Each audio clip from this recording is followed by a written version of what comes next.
Assalamualaikum warahmatullahi wabarakatuh. Perkenalkan, kami dari kelompok KKN 78 Universitas Islam Sultan Agung Semarang.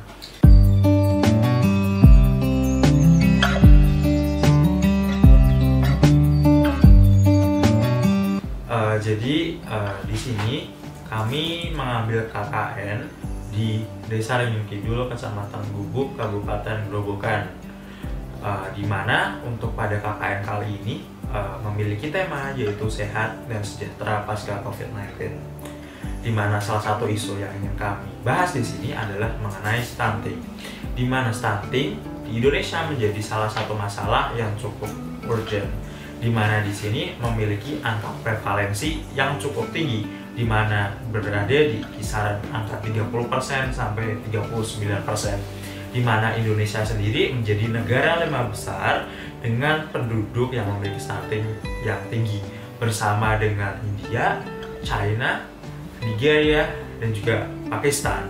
Yang berarti menurut angka prevalensi itu 1 dari 3 anak yang berusia di bawah 5 tahun di Indonesia memiliki tinggi rata-rata yang relatif pendek. Nah, di mana di sini juga menjadi satu masalah yang cukup umum berada di desa yang kami ingin lakukan kuliah kerja nyata ini, yaitu di Desa Renyun Kidul, Kecamatan Gubuk, Kabupaten Grobogan, di mana angka prevalensinya mencapai lebih dari 30% pada penduduknya pada tahun 2018 berdasarkan riset yang telah dilakukan. Nah, sebelum kami membahas tentang bagaimana penanggulangan maupun pencegahan maupun cara keluar dari stunting lebih lanjut, kita akan berkenalan terlebih dahulu tentang apa itu stunting. Di mana stunting adalah kondisi gagal tumbuh yang dimana kondisi ini bersifat tersembunyi pada anak, yang berarti sulit untuk dideteksi secara lebih jelas, di mana biasanya akan menyerang pada anak balita atau bawah 5 tahun yang dikarenakan asupan gizi yang kurang, di mana nanti akan mengindikasikan dari tubuhnya di mana terjadi tinggi yang cenderung pendek daripada anak-anak rata-rata seusianya. Dimana kalau berdasarkan WHO ini dikatakan stunting apabila berada di bawah 2 SD dari standar yang sudah ditetapkan WHO untuk pada umur tersebut. Dimana penyebab utama dari stunting ini dikarenakan adanya gangguan gizi atau kecukupan gizi secara kronis, terutama pada 1000 hari pertama kehidupan, yang nantinya akan berdampak secara irreversibel dan berakumulasi sehingga menyebabkan dari suatu kejadian stunting ini. Oke, baik, di sini saya akan melanjutkan tentang penyebaran stunting di Indonesia ya.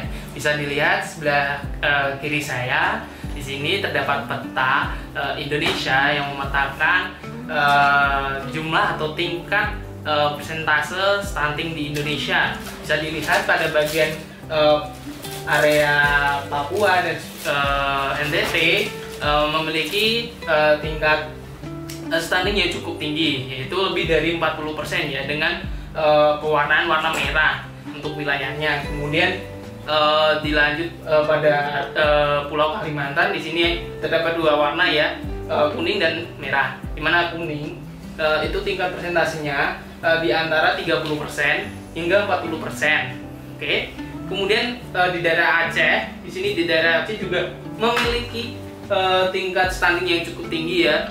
Kita bisa melihat ada warna merah di ujung-ujungnya ya. Di sini tingkat persentasenya lebih dari 40, dan ada warna kuning yang tingkat persentasenya antara 30 hingga 40%. Kemudian pada area Jawa juga di sini sudah mulai warna kuning, di mana tingkat persentasenya itu di antara 30 hingga 40%, dan di daerah Bali dan sekitarnya juga sudah mencapai tingkat lebih dari 40%. Kemudian kita bisa mengetahui apa saja dampak dari stunting ya. Yang pertama, dampak dari stunting pada balita itu adalah mudah sakit. Balita akan mudah sakit dan terserang infeksi seperti itu.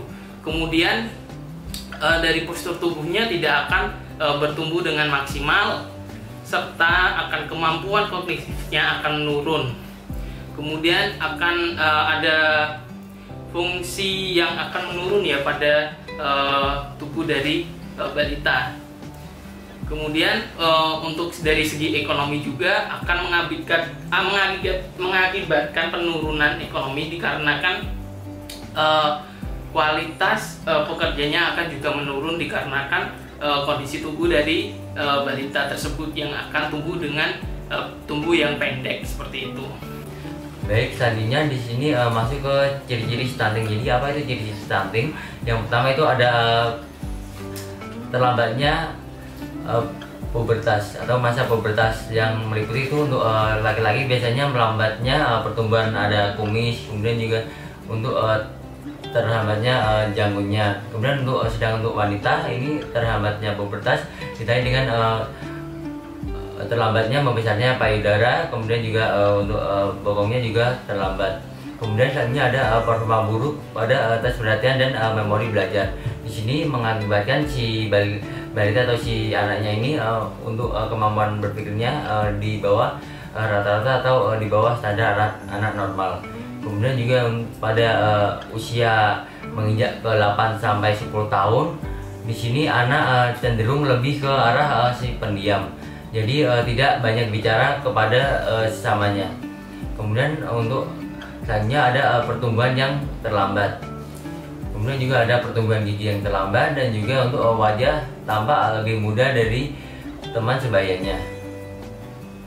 Baik, kemudian ini kemudian ada penyebab dari stunting itu sendiri. Yang pertama ada faktor gizi buruk. Faktor gizi buruk ini bisa terjadi pada saat kehamilan ataupun saat anak sudah lahir. Di sini dikarenakan meliputi ada makanannya kurang, kemudian juga untuk asupan nutrisinya berkurang. Selanjutnya ada berkurangnya pengetahuan ibu mengenai kesehatan dan gizi pada saat kehamilan. Kemudian juga untuk masih terhambatnya layanan kesehatan pada daerah tersebut. Kemudian juga ada masih kurangnya akses kepada makanan bergizi. Di sini biasanya terjadi karena harga makanan tersebut tergolong mahal pada daerah di Indonesia.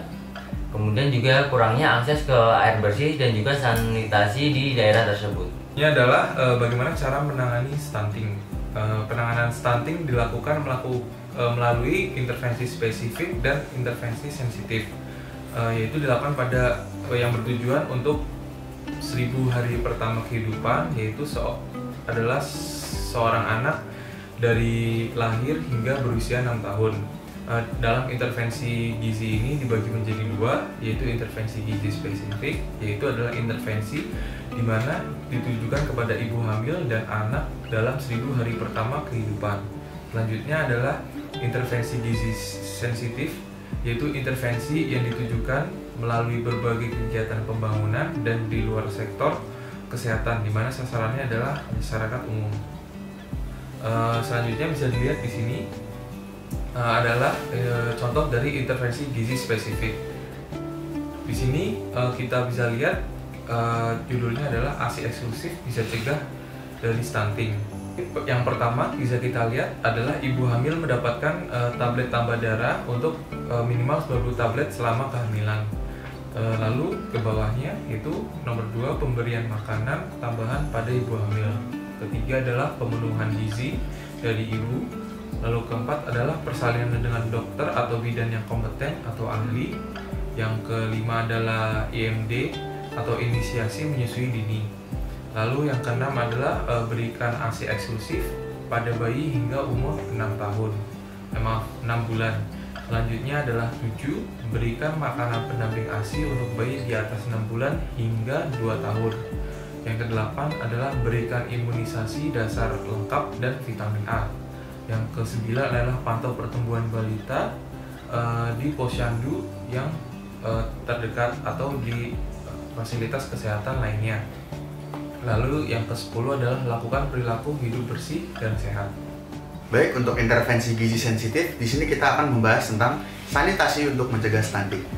Sulitnya akses air bersih dan sanitasi yang buruk dapat memicu stunting pada anak. Nah, pemerintah di sini menggalakkan program STBM atau sanitasi total berbasis lingkungan, yang dirancang pemerintah untuk menanggulangi dari penyakit stunting. Di sini terdapat 5 pilar sanitasi total berbasis lingkungan atau STBM tadi. Yang pertama, kita harus rajin-rajin mencuci tangan dan juga menjaga kebersihan. Kemudian yang kedua, kita harus berhenti buang air besar sembarangan.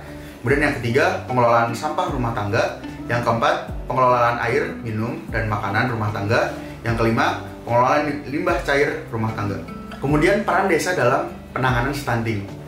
Di sini yang pertama kita akan membahas tentang kewenangan desa. Desa berwenang untuk mengatur dan mengurus kegiatan berdasarkan hak asal-usul dan kegiatan yang berskala lokal desa. Kemudian desa berwenang untuk mengurus kegiatan yang ditugaskan oleh pemerintah pusat dan pemerintah daerah. Implikasinya yang bisa dilakukan oleh desa adalah desa dapat menyelenggarakan pelayanan publik di sektor kesehatan dan pendidikan yang berskala desa melalui sinergitas dengan sektor penyedia layanan. Jika sektor kesehatan dan pendidikan menilai ada hal yang strategis dan atau adanya kejadian luar biasa untuk dilakukan kegiatan desa, maka kegiatan itu harus dikoordinasikan dan diurus oleh desa.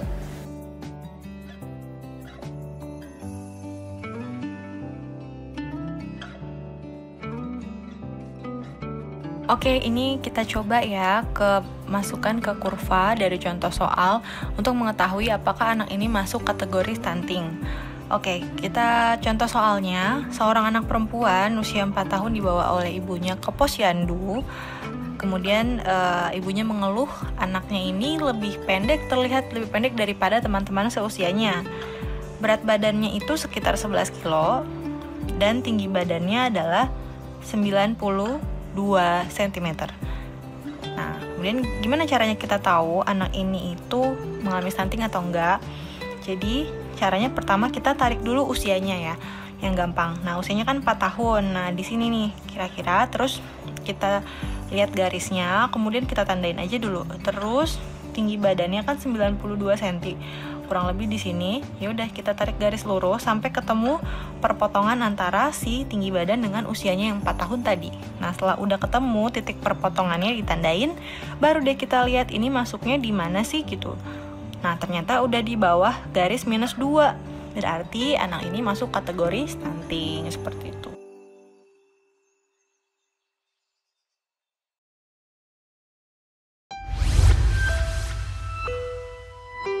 Bahaya stunting mengancam anak-anak dan bangsa kita. Hampir 9 juta atau lebih dari 1/3 balita Indonesia mengalami stunting. Di Asia Tenggara, hanya Laos, Kamboja, dan Timor Leste yang memiliki angka stunting lebih tinggi dari Indonesia. Jika situasi ini dibiarkan, mereka bisa menjadi generasi yang hilang. Stunting adalah ketika balita lebih pendek dari standar tinggi badan seumurnya. Stunting disebabkan oleh kekurangan gizi dalam waktu yang lama pada 1000 hari pertama kehidupannya dari janin sampai anak berusia 2 tahun. Perkembangan otak dan fisik pada balita stunting menjadi terhambat.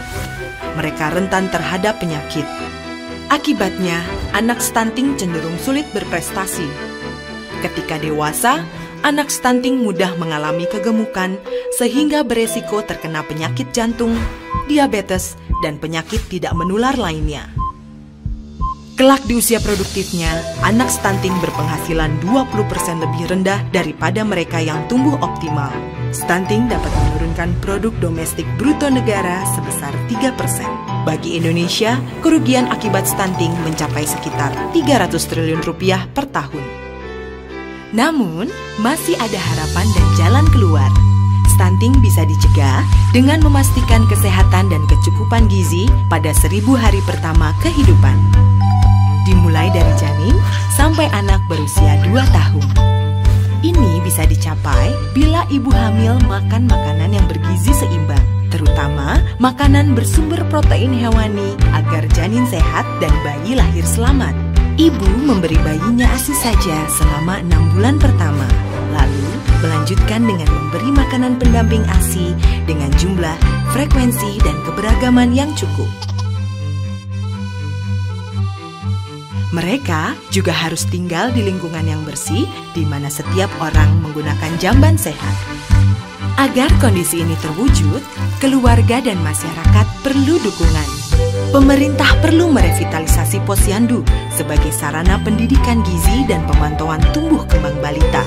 Melatih para petugas kesehatan dan kader agar mampu mendidik masyarakat. Memberi tablet tambah darah untuk ibu hamil, serta vitamin A dan obat cacing untuk balita. Memfasilitasi masyarakat agar setiap keluarga memiliki dan menggunakan jamban sehat, serta mendidik masyarakat agar dapat mengolah dan menyimpan air minum yang aman. Semua program ini adalah investasi yang sangat menguntungkan. Jika angka stunting dapat diturunkan, pertumbuhan ekonomi bisa ditingkatkan. Investasi untuk mencegah stunting menjanjikan keuntungan 48 kali lipat. Artinya, jika kita berinvestasi 100 juta saja, keuntungannya bisa mencapai 4,8 miliar. Jadi, tunggu apa lagi? Siapapun Anda, pemerintah pusat atau daerah, anggota DPR atau DPRD, orang tua, tokoh agama dan masyarakat, petugas kesehatan, pengusaha, atau wartawan harus mulai berperan aktif dalam mencegah stunting. Ayo, pastikan anak-anak kita tumbuh tinggi dan berprestasi tinggi.